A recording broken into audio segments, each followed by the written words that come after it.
Well, how about we begin? Welcome back to Daytimers. Welcome to week 2 of our Lenten study on the cross. 2 out of 4 weeks, or of 4 weeks. And before we get into Matthew, Mark, and Luke, we'll begin as usual with a word of prayer. Gracious God, it's another beautiful day. Although we know the weather changes hour to hour, we give you thanks for your blessings right now, and we pray that your word would enliven us and cause us to hear the word of the cross and your gift for us this day.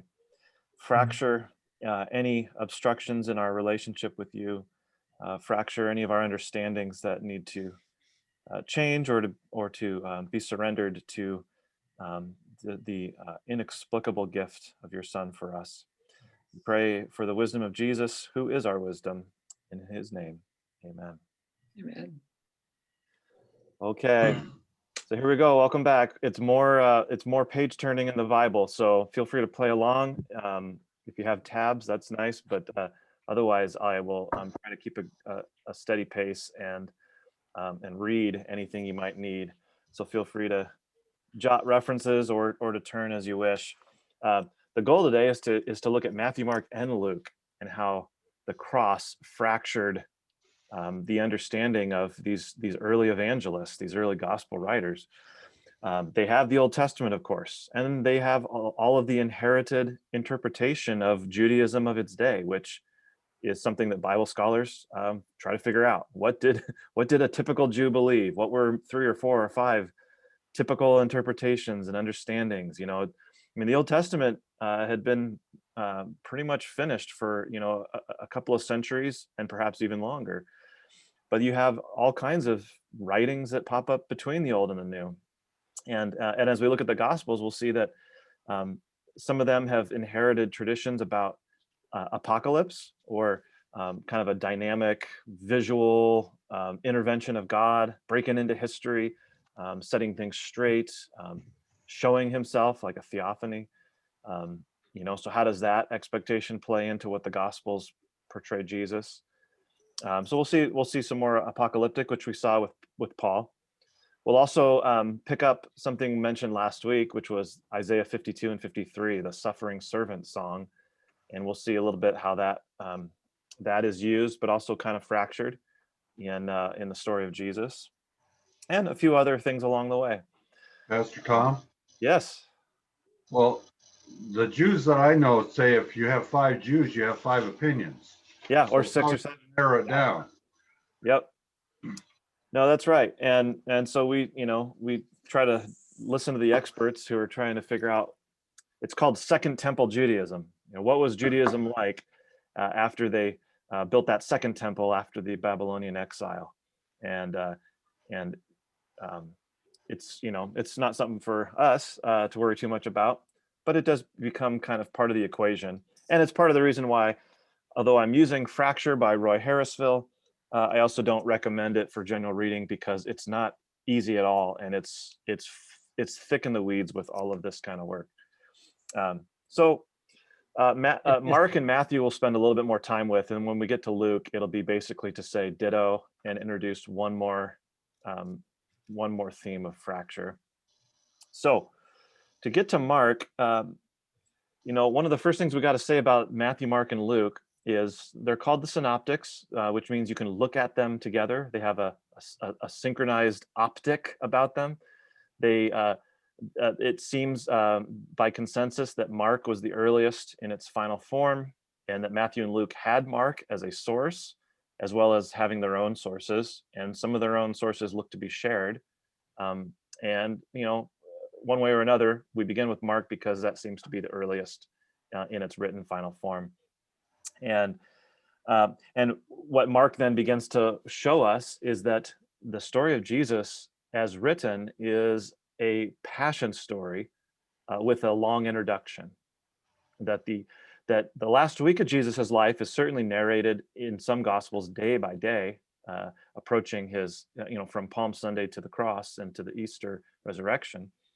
But even the preceding chapters, whether it's only 10 or 11 in Mark, or whether it's a good 23, 24 in Matthew, by the time you get to the Passion Week, you already know what's coming. You've been told plainly, but you also see how all the different stories and healings and teachings have all been woven together to serve the main purpose, which is um, who is Jesus and what does he come to do? And it's all, of course, centered on the cross. So again, we see that, as we mentioned last week with Paul, Paul realized if Christ was crucified for us, then that has to change everything. That has to fracture what he thought about the law, the prophets, etc. And for Matthew, Mark, and Luke, as well as we'll see with John next week, what happens on the cross of Jesus is going to shape the whole story told about Jesus. And what we need to know about him, even though all the books in the world couldn't contain all that he does, what we need to know about him is why must the Son of Man be handed over unto death? And what does that mean for us? So Isaiah 52:13 through 53:12. You can turn there if you like. We'll spend a little bit of time here. This was mentioned last week. This is one of those places in the prophets where we say, "Oh my, the whole story of Jesus is right here. People should have seen it coming. It shouldn't have been such a fracture. Isn't it all laid out here?" And it's easy for us in hindsight to say it should have been clear. And certainly the early church began to realize that the gospel is contained in here, but it's not so easy when you're living forward. Yeah. You see here, this is the fourth servant song of several in the middle part of Isaiah, and this fourth one especially gets zeroed in on the life of Jesus. In the first few verses from 52:13 and 14:15, it introduces this servant as one who is astonishing, but his appearance is not pleasing. It's marred. His form is startling of many nations. Kings shut their mouth about him. I mean, you can get to a sense of Jesus on the cross. I mean, Mel Gibson and others have presented Jesus as so disfigured and marred that it fulfills this prophecy. But you don't have to get so far or get so graphic to see that whoever this servant is, they're not what we were looking for. They're not what the nations or the kings were looking for. In fact, nobody really was looking for him. As you get into chapter 53, the first few verses talk about this one who had nothing in his appearance that we should desire him, despised and rejected by others, a man of suffering and acquainted with infirmity, and one from whom others hide their face, one held of no account. And in that too, what is that talking about? Because as the servant song puts it, his entire life is one of disfigurement and rejection. That he grew up like a root in dry ground. That he, even as a young plant, there's no form or majesty that should make people want him. So, that already you can start kind of see a little fracture, because when Jesus shows up, yes, he produces opposition, but not before he produces a great crowd, a lot of excitement, a lot of movement. Who is this who teaches with such authority? Who is this that the wind and the waves obey him? Who is this who has healed me? And Jesus's ministry actually begins quite brightly. He's not despised by most. He's accepted by most. He draws many, but along the way, people drop off. He either sends them away, or he says something so astonishing that people say, "Who can accept this teaching?" And they leave. And by the end, not even his 12 disciples are at his side. Only a mother can love him at the end, at the foot of the cross, along with a few other women, and the disciple whom Jesus loved, who may have been so young that he didn't feel like his life was in danger by hanging around the cross as a disciple. So already there's a bit of a fracture here, that Jesus started out, to all appearances, as a different kind of figure than the suffering servant. The other really fascinating thing, which I don't want to get too deep into the details of it, but the New Testament is full of quotes of the Old Testament. And even like I have my Bible software can break it down into quotes, allusions, echoes, all these different categories of, of how the Old Testament pops out in the New Testament. But when it comes to Isaiah 52 and 53, Matthew, Mark, and Luke have almost nothing to say. It's very interesting. The only time Matthew refers to this servant song is in a healing ministry in Matthew chapter 8:17. You don't need to turn there, but Matthew 8:17, it's the only time he quotes Isaiah 53, and he does it to say, surely he has borne our infirmities and carried our diseases. It's connected to Jesus's healing ministry. The only time Luke refers to the servant song, at least more explicitly, is in Luke chapter 22, verse 37. Let's see if I can pull that one up. That one has to do with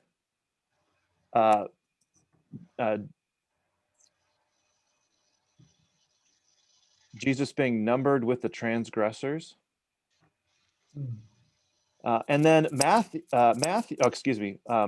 Mark, he doesn't refer to the servant song at all. The closest echo you can get is the trial of Jesus, in which he is like a sheep before its shearers, silent. And it's just kind of interesting that although Paul, in lots of his letters, and First Peter in one of his letters, and several other places in the New Testament, all these letters written even before the Gospels are completed in their final form. Isaiah 52 and 53 are already really significant. But as Matthew, Mark, and Luke tell the story of Jesus, they hardly ever refer to it. They don't refer to it in the crucifixion story, other than echoes you can sort of try to draw, like maybe hanging between thieves means he's numbered with the transgressors.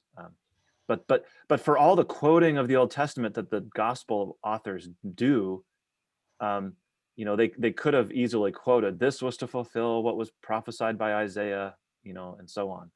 But there's not much. And it's kind of interesting. Why is that? And one basic sense is there's a fracture going on. The servant songs in Isaiah, not just this one we're looking at, but all of them, they sometimes get associated with a single figure, and sometimes with a group, and sometimes with the whole nation of Israel. And it's not always clear, like, what's being talked about here. The biggest fracture that Mark presents, and then Matthew and Luke pick it up as well, is that the suffering servant of Jesus is not just here to atone for the sins of Israel. He's not just here for his own people. He's here for the sins of the world. He's here to make atonement for many. He's come to, as Mark says in Mark 10:45, to come to give his life as a ransom for many. And that's a fracture. All those servant songs in Isaiah are giving hope to a people in exile, that somehow the suffering they're enduring, whether borne by a figure or by sort of a holy remnant of faithful Israelites, or the nation as a whole, that somehow through this suffering experience in exile, God will bring us to a new thing. There's a couple of close parallels to Mark's gospel in Fourth Maccabees, which as Lutherans, we probably haven't read Fourth Maccabees in a long time, if ever. It's one of those apocryphal books that's in the Catholic canon, but it's not necessarily in ours unless you have a big study Bible. There's a couple of places in Maccabees where different groups of martyrs, one is Eleazar, a priest, and then one is a group of sons and their mother. Each of these different groups separately are put to death for being faithful Jews. And in each of these cases, they say things that sound like Mark or sound like what's going on with Jesus. Eleazar says, I am dying for the sake of the law. Be merciful to your people and let our punishment suffice for them. Make my blood their purification and take my life as a ransom for theirs. So there you have ransom language, but it's a priest dying for the law, and he's praying that what he's doing can be a ransom for others of his people. And then when the seven sons and their mother are martyred as well, several chapters later, they also pray that they would be a ransom for the sins of our nation, and on from there. And of course, this isn't a really profound or new concept for any of you, but that the sacrifice of Jesus was taken by the gospel authors and the rest of the New Testament church as not just a thing for Israelites. This is for the world, and that is a fracture, and that is an opening of any of the sort of prophetic expectations for either the Messiah or Israel or the Son of Man or any of these kinds of images. Let me pause to see if there's questions or if I'm being too unclear.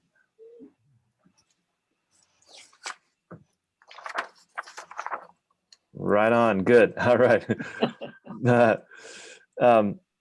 There's also moments where when Jesus predicts his passion, he does this 3 times in Mark 8, 9, and 10. Each have a passion prediction. This is, of course, well known. In one of the predictions, in the first one, he names some of his Jewish opponents that he'll be handed over to, like, for example, the elders and the scribes and so forth. But in the second one, he opens it up and he says, the Son of Man will be betrayed into human hands. And what you begin to see is Mark's beginning to plant this seed that Jesus is not just being handed over by Israel, but this is sort of, he's drawing all of humanity into into the implication of the cross. Okay. So that's the first fracture, is the servant is now being fractured and opened up to this servant suffering for the entire world, for the sake of the world, but also suffering at the hands of the world, the Romans, the Jews, the Greeks, etc., into human hands in general. And of course, in the Lord's Supper, Jesus has taken a Passover meal with all of its history back to the Exodus. And as he now institutes the Lord's Supper in his own body and blood, and he's now carrying forward this Passover into his own life and death and resurrection, he when he talks about the cup of salvation, or when he talks about the blood that is poured out, it is for the forgiveness of many. It's at least a hint that what he's doing is going to spill over just the cup of Israel and go beyond those bounds.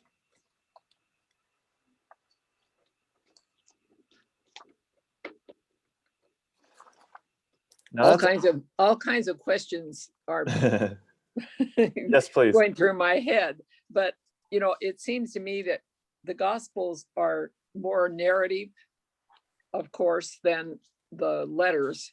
Mm-hmm. And especially Paul is a Jew to the core, who knows his scripture very, very well.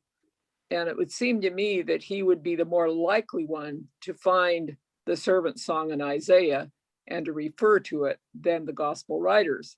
Now, I may be wrong, but it would seem to me that the Old Testament scripture was quoted more by Paul than by the gospel writers. Yeah, they all do it, but yeah, there's a different. Paul's a Pharisee. He's good at quoting scripture. He's a Bible thumper. Matthew's, of course, very concerned with the fulfillment of all these different predictions, but even Matthew doesn't use this servant song a whole lot explicitly. Jerry, you were going to say? I said Paul was the scholar. Yeah.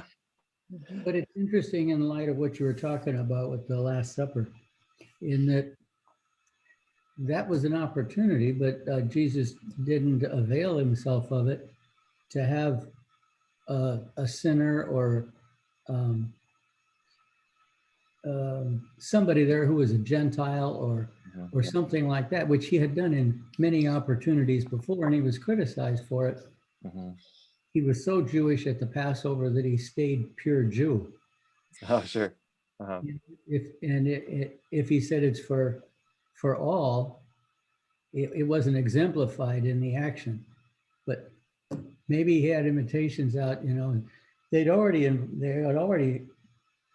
become involved bringing the donkey and using that for the parade. And there were a lot of other people involved in it, but not there in the room. Right. Yeah, it's interesting to, as we'll see next week with John, just the different emphasis. You can tell the same story in a new way. It's kind of like they keep making movies about Batman and superheroes, and they're all so different, even though it's the same story. And Matthew, Mark, and Luke kind of, they don't show all their cards. That actually this breaking out or fracturing of an Israel servant saving Israel, it actually plays out on screen. That Jesus, you remember when Jesus rejected the Syrophoenician mother and said, this is for the house of Israel, it's not for the dogs. And she says, I'm happy to be a dog if you give me scraps, and he's just astounded at her faith. You begin to see people like centurions or other folks coming to Jesus and having faith that he hasn't seen in all Israel. Mm-hmm. He heals a man from the Decapolis and sends him home to his nations to tell people what God has done. So you get these sort of hints, but then of course the first time he sends out his disciples, it's just to the towns of Israel, beginning there. John, as we'll see, he starts very cosmically and very early on. In fact, on Sunday, my sermon text is Philip and some Greeks coming to Jesus in chapter 12 and saying, "We want to see Jesus." And then Jesus engages with them and talks about how he's going to be drawing all things to himself as he's lifted up.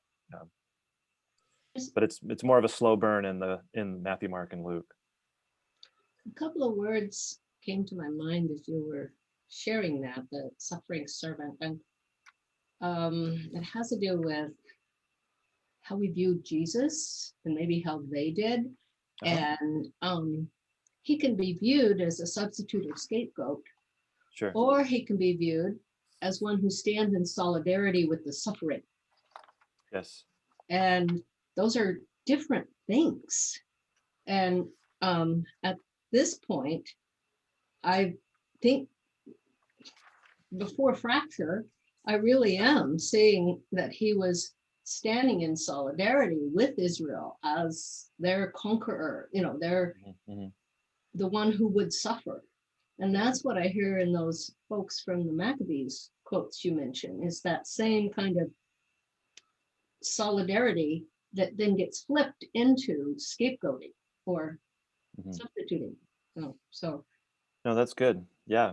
And because Jesus is both Son of God and Son of Man, his sacrifice avails for much. It has an infinite power, so to speak.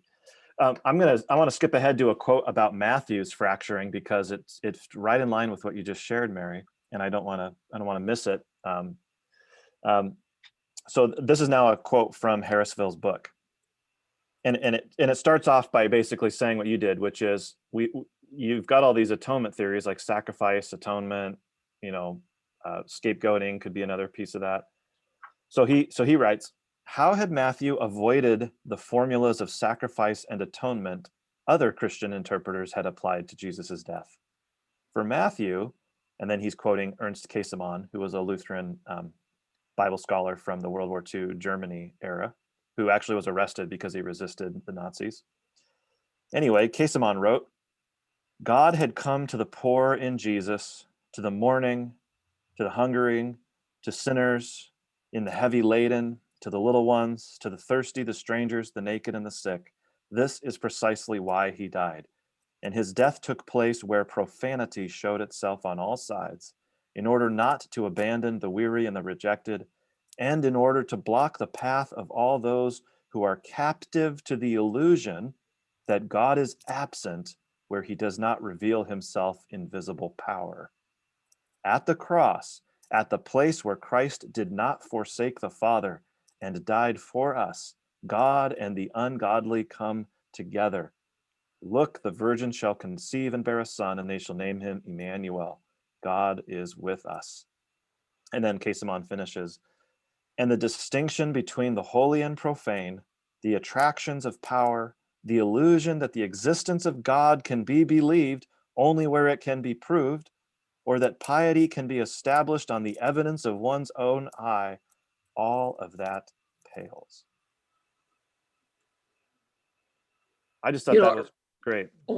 it reminds me of our conversations in the past where it's quite common for Christians, and for good reason, that we look at the substitution, atonement, scapegoat language as our, that's our salvation through the cross. But we often ignore the other piece, the solidarity piece. We put that aside and don't give it the importance it needs, because in some ways, everything in the Gospels talks about that solidarity, so we miss the mark sometimes when we don't give those equal status. Yeah, that is such a helpful point to make, because and we do this sometimes when we see sort of extreme, well, when we see Christians going too far to one direction or the other. So for example, a lot of conservative theology about atonement and substitution and sacrifice and all of that, it can get to the point where Jesus could have just showed up, gone into a closet and died in the closet, and that gift of his life would have been sort of sufficient to do what it needed to do. It could have all been done in secret because the formula, was still there. And then you can go to the other extreme and have a Jesus that is so far the other direction that you can't distinguish him from Gandhi or Martin Luther King or anybody else. That he's just the best example of solidarity, but that his blood didn't avail anything in special. And both of these extremes are pretty easy to be attracted to. And how do we hold both together? And I think one example is these Gospels, Matthew, Mark, and Luke especially. They tell you the story of Jesus. They preach the cross. They don't preach about the cross. And and as soon as you're trying to preach about the cross, which I do, and it's important, how do we understand the cross, etc. But that's not preaching the cross. The first thing about the cross is to actually preach it and to say, Jesus was crucified for you, and here's what happened. And that has a power all its own, even if, notice the Apostles' Creed, the Nicene Creed, none of these creeds actually put an atonement theory in there. We simply confess that he was crucified under Pontius Pilate. And of course, the Nicene Creed adds for our sakes and so forth. So, well, why do you think the church fathers didn't emphasize that?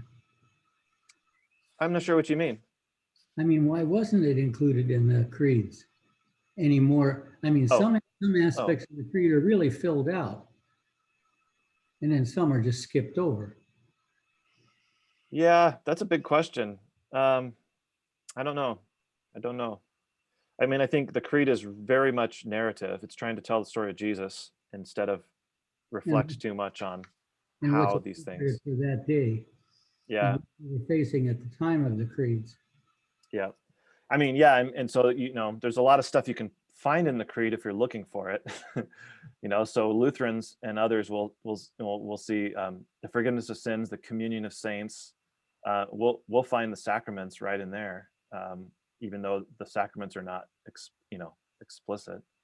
To me, that solidarity, even the scapegoat atonement things, is about the death. Yeah. And it's easy to pray for, I just want the miracle, or to focus on just the resurrection, and to skip the cross, if you will, that before a rebirth, before transformation, some things have to die. I mean, and that is part of solidarity we don't like to identify with, to have him identify with us, that we have to set some things aside or embrace them like a cross. Yeah. Oh yeah. And that's been kind of the theme of our winter and spring here, the falling upward.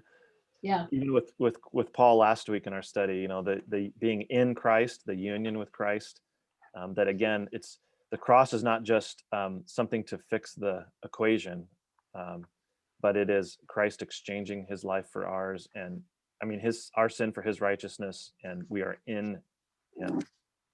So that, and it's as simple as the small catechism when Jesus says, he has done all this that I may be his own and live under him and in his kingdom, that I may be his own. It's that simple. another, oh, go ahead. Could it be that? No, I'm they- just going to say that cross in John historically- 3:6. Oh, I'm sorry, Jerry, go ahead. Well, I was just going to say, could it be historically that they were so close to the cross that it was assumed that people understood the culturally all the things that went with the cross? I wouldn't say that so much, because the cross was, I mean, fundamentally an unexpected and irreligious and horrifying thing. So I'm not sure that it would just have said, and Paul goes so far as to say, whoever's hung on a tree is cursed by God. And all of a sudden he had to say Jesus became a curse for us. And so I don't know that it was, I mean, I do think that there's a lot of things assumed that the audience knows that we don't know now. And so, yeah, sometimes things are just kind of passed over or echoed and we don't pick it up. Yeah. But the basic fracture is, surely God could not work through a crucified man. And the second fracture, which connects to what Mary was saying about the cross we don't want to carry, is, and this is, the one kind of thing in Luke takes the word must and uses it more frequently. So Matthew and Mark also say, the Son of Man must be handed over and so forth. But Luke puts that word must throughout the gospel, not even necessarily in connection with the death of Jesus. At his inaugural sermon, Luke 4:43, Jesus says, I must proclaim the good news. Zacchaeus, I must stay at your house today. Luke uses this word must, which Harrisville says is already a fracture. Oh, hold on one second. Hey, Emmett, come on in. There you go. How's school? Good. Okay. That the word must was already a fracture because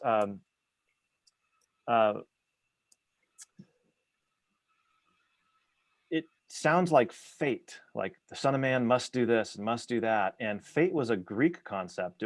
Fate wasn't so much how the Hebrew scriptures talked about things. There was a lot of talk about what God would do, but there was also a lot of talk about what we should do, that we need to do this, turn or else, and so then all of a sudden when Jesus comes and you find out all of this must take place, all of a sudden you begin to find that you can't just scapegoat, to take Mary's word, and put it back on Jesus's crucifiers. We can't just scapegoat the scribes, the elders, the Jews, the centurions. We can't scapegoat anybody because it must be so. That when Luke does his sequel in the book of Acts and Peter gets up to preach at Pentecost, he says, Jesus was handed over by the definite plan and foreknowledge of God. And all of a sudden it's like, this is wild because all of this seems fated, like a Greek tragedy. And yet we're also responsible for the sin that made it necessary. And we couldn't have done anything else but reject Jesus coming among us. And so we just kind of get caught in the act. And that's why then the word of the gospel says, you're caught in the act. It must be so. I mean, it's not just Judas that was, so to speak, put in a bad spot, but it is all of us. This must be so. And then the gospel says, and look what also must be so. Christ is risen, and he, now that we're at his mercy, it must be so that he forgives sinners. He forgives the repentant and so forth. Mine really links with that word. The first murder in the Bible, that same word must is there when Cain is pondering, what should I do? And the word of God comes to him and says, sin is waiting at your door. You must master it. Yeah. And it's not a fate kind of thing. It's an impetus. I mean, you must. This has to happen, and he does not. And so we're set up here. Yes. For the musts of Mark, if you will. So. Oh yeah, yeah. And that great showdown in 1525 between Erasmus, the humanist, and Luther. Erasmus would say, why would God say you must master sin unless he thought it was possible to do so? And Luther says, you're implying a whole lot. The must is there to, it'll produce some good, but it's not gonna, you're not gonna live out that must. I mean, you just need human history to show that. Well, But yeah, and it's but not a but self-discipline.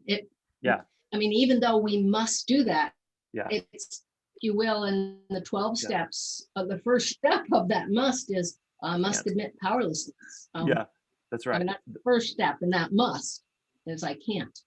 Exactly. Yep. And that's a fracture here in the Gospels because, um, you know, and even let me just introduce apocalyptic again.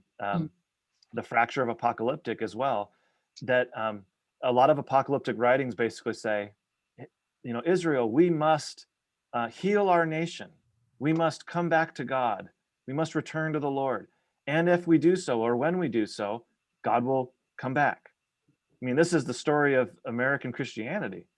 You know, you just name the movement, whether it's Mormons and Jehovah's Witnesses or Seventh-day Adventists or Shakers, Quakers, and all the rest. I mean, how many times have American religious movements shot up and said, we can be the city on a hill, you know, and then it must be so that it's not going to work. Doesn't mean we can't try, but that's a fracture. Apocalyptic is fractured in that we're now at the hands of God and what He's going to do. You know, Mark chapter 13. We don't have time to really get into the details of Mark 13, but that's called Mark's little apocalypse. The whole chapter basically is Jesus talking about the times to come. And one of the tricky things is, what times is he talking about? Because some will say that it's all about, you know, maybe it's year 2021 or later, that none of it's happened yet, or not much of it, or it's begun but it's not complete. And others will say this is mostly talking about the destruction of Jerusalem in 70 AD, and or at least part of it is talking about that. But the even more interesting point, I think, than trying to figure out, you know, which apocalyptic timetable is Mark playing with, and then same question for Matthew 23 and 24, or Luke towards the end when he has some of his apocalyptic work. The question is not so much, you know, when is this going to take place, but look at how closely connected it is to the death of Jesus. So, for example, let me see if I can find these parallels here.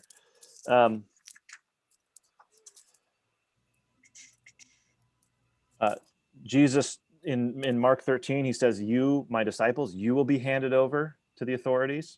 And then, of course, the next chapter, Jesus will be handed over to the authorities. In Mark 13:32, he talks about the hour of the coming of the Son of Man. And then in Mark 14, he says at Gethsemane, the hour has come. So all of a sudden now the hour of the Son of Man is like showed up a lot sooner than they expected. Mark 13, he talks about, you know, for several verses about keeping awake, keeping watch, and so forth. And then the very next chapter, they're in Gethsemane. Nobody can stay awake except Jesus. Mark 13 talks about the sun turning to darkness, you know, and so forth. The moon and the sun. And then what happens at the crucifixion? Darkness covers the land. And so this apocalypse, it all of a sudden, you know, it doesn't mean that it's only talking about the death of Jesus, but it is also talking about the death of Jesus, that somehow the apocalypse of God has been fractured so that it's not sort of, apocalypse is no longer sort of, when is Jesus coming back to fix everything? And let's believe the right thing so that when he comes back, we're raptured, or at least, you know, on the right team. But instead, the cross of Jesus himself is the revealing, the apocalypsing of God among us. Solidarity, of course, with the suffering, as well as the sacrifice for sin. And all of this apocalyptic stuff actually is drawn to the actual crucifixion itself. I've had a lot of fun. I was fascinated with apocalyptic prophecy and all that back in the 80s. And of course, learning is a hobby of mine, but where it's really helped me as of late has been, you know, apocalyptic means the destruction of the world. If you change that word world and make it intangible and use the word system, So you talk about this destruction of the system, and then take that with you into scripture. You can see it over and over again, that Jesus was a clear, tangible picture of an intangible destruction of the system done, the world, the flesh, and the devil, done the system of the world through the individual that creates an energy of change. And I could just, once I did that, I had a lot of fun thinking about apocalyptic, not in a literal sense, but much more in a spiritual system sense. And that fits with the fracturing of the resurrection of the crucified one, because Jesus is raised, and even that doesn't become a theophany where he's standing on the temple pinnacle or showing up in front of Herod or Pilate or anybody like Caesar, but that the theophany, or the glory, or the visible expression of God's presence and power, etc., is in the witness of Jesus's disciples. And they are not many of you, as Paul said, not many of you were wise, not many of you were strong, not many of you were rich. And this is a huge fracturing of apocalyptic. Not only that God would show himself on the cross, but that God would then show his victory through people whose lives look a lot more like a cross born than a glory in this old world. Yeah. And of course, the word apocalypse means revealing. It doesn't mean destruction. And we want to make it, we get fascinated with destruction instead of saying, what can be revealed if we look at a system or a family dynamic or a congregational life? What can be revealed when we stop looking for glory or getting frustrated when we don't see glory, and instead say, where is God?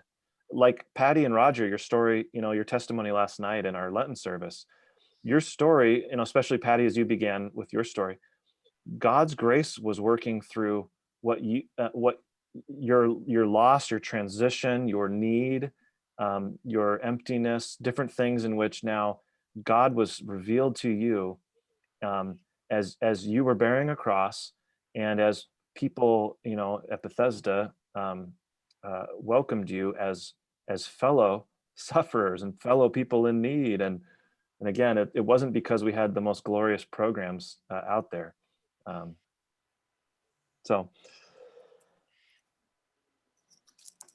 Okay. Matthew does the same thing as Mark with fracturing apocalyptic, but he even kind of turns it up a notch, because Matthew's crucifixion, after Jesus dies, you get the earthquake, you get the tombs opening, and this really odd mention of some dead people walking around and showing themselves to others. So you kind of get this like cosmic preview of the great resurrection. It's unique to Matthew, and it's quite baffling. But one interesting thing too about like what Matthew does with Apocalypse 2 is so from noon to 3, darkness covered the land as Jesus was on the cross. And then at about 3 is when he cries out, my God, why have you forsaken me? And then he cries out his last. But that's when the light comes back. Darkness covers the land. He says, my God, why have you forsaken me? And as soon as that confession is made, and his spirit is given up, the light comes back. Matthew doesn't say that, but he already said from noon to 3, darkness. So Jesus, once the full confession is made, my God, why? And then all the rest of committing his spirit to, and unto death, and it is finished, and so forth. The light's back. And what does that, I don't know, what does that teach us? And how does the light return, not when we confess our capability, but when we confess our forsakenness, but confess it to the only one who can uncover the sun? Is that related to the cross or the sun? S-O-N. Oh, I just, the only one who can uncover, well, both, yeah. The only one who can uncover the sky and give light back to the land. But yes, and the sun, yeah. Because you were talking about the cross and the word must, and how often Luke uses that word must. But I was thinking, Jesus' words, if any man would come after me, let him deny himself, take up his cross. And some of the translations say must take up his cross. He must deny himself and must take up the cross. Yeah. And that's in Mark. Yeah. And, Yeah. and Yeah. there's Jesus, the cross, and the mustness of the cross. Yeah. Yeah. The mustness is in all three of them, but Luke expands it to a lot of other areas as well. Yep. And, Well, you know, I and wanted Places where cross is mentioned, I mean, where Jesus ties the cross into it Mhm. himself. I want to comment about that darkness piece.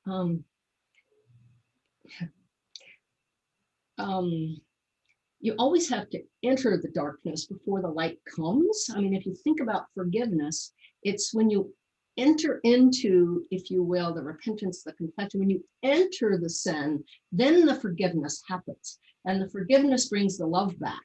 So it's, I mean, because I've heard an illustration this week that said, love is the heads on a coin and forgiveness is the tails. And we flip that coin when we misstep, when we sin. We flip the coin, and that forgiveness flips the coin back up so that the face of God is re-entered. And I see that when you say, you know, entering the darkness is, oh, please forgive me. I mean, you have to enter the dark, the sin, and sin is darkness. So you have to enter into, oh my goodness, we are without God. And that opens the space for God, or I need, you know, I need you. Where are you? And that opens the space, if you will. You know, it's interesting too, because like we'll see in John's gospel, darkness and light are very prominent. And it's sinners, or he says men, but he means sinners, love the darkness for their deeds are evil and they won't come to the light. So in that case, darkness is a hiding from God. But the answer is not to then just come to the light and, you know, put on a show. The answer is actually say, no, let's stay in the darkness until you actually admit that it's dark in here. Yes, right. Yeah. It's recognizing I am in darkness. Yeah. That brings the light. It's not being in darkness that avoids the light as much as, if you will, ignorance of I am in darkness here. And that's why, if you will, when your conscience strikes you and you go, oh my goodness, I entered darkness there. I didn't mean to, but I did. Yeah. Well, I want to say something else kind of carefully, because this could be misused to sort of, it has been misused, the sort of the suffering of the Christian life, the cross we bear and so forth, that has been misused to sort of let oppression continue. You know, bear your cross, be a good slave, or a good wife, or however it's been played out.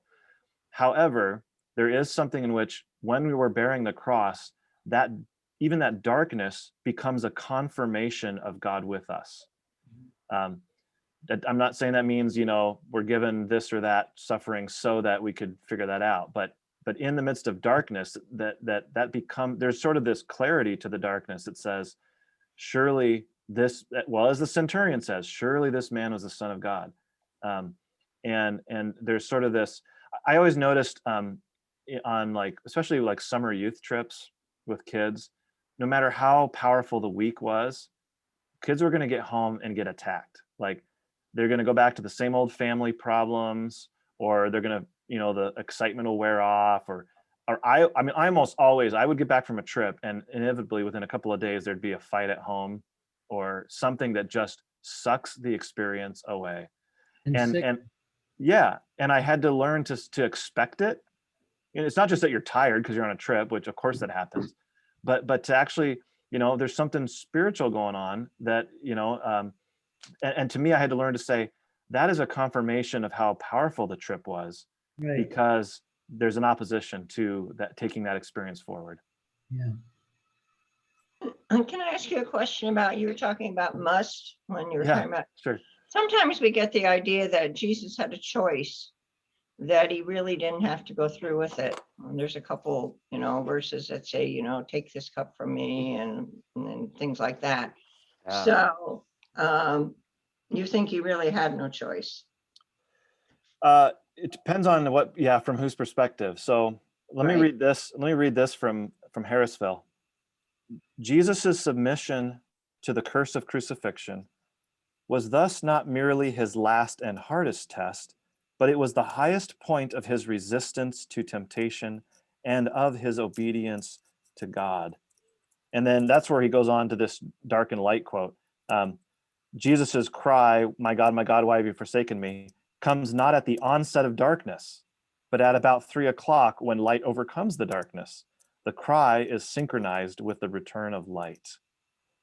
And I think the part of the power of the gospel is Jesus had a choice. He could have sent, "Do you not know that I could call for angels and they will come," and blah, blah, blah. I mean, he said that, right? And he's taunted from the cross. Show your, come down from this cross and we'll believe you. And so he chooses to stay on the cross, but there's still a necessity because he knows this must be so in order to save the world, in order to fulfill, the Father's love for the world, for God so loved the world that he gave. And that's kind of a powerful thing. He had a choice, but also because he is the God who loves, he had no choice in that sense. I like to think of it as surrender rather than submission, because submission to me feels like a heavy hand on you, and surrender is your own hands up going, okay. Yeah. On this Sunday's preaching text from John 12, Jesus is at, people say, "We want to see Jesus." And then Jesus begins to talk about being lifted up on the cross and the hour coming and so on. And he actually says, "Now my soul is troubled." And it's amazing because John does not show a whole lot of Jesus's weaknesses. I mean, Jesus is, you always know when he walks in the room in John. And here Jesus says, "My soul is troubled." And it becomes, because John knows that the other gospel writers, he seems to have a good enough knowledge of the other gospels that he knows what stories have been told and passed on. It's not like he's oblivious to Gethsemane or the Last Supper or any of these other moments. But he takes the truth of those things and puts it in new light. And so John 12 becomes Jesus's transfiguration in one sense, and it also becomes his Gethsemane. Now my soul is troubled, and should I say, "Father, save me from this hour"? No, it is for this hour that I have come. And that becomes John's Gethsemane, and, which is a lot of fun, but that's kind of for next week too, probably. We'll see. I'll be interested to look, thinking about what you said. The whole John 3:16 passage comes to mind. Yep. And that God saves the world. He doesn't say, he saves us, but he saves the world, and he brings light to us to take light to the world. And that kind of summarizes in a way what we've been talking about, because then both the salvation and the solidarity come together. Yeah. Let me close with a story. I just read this in a book I'm reading about the congregation in a secular age.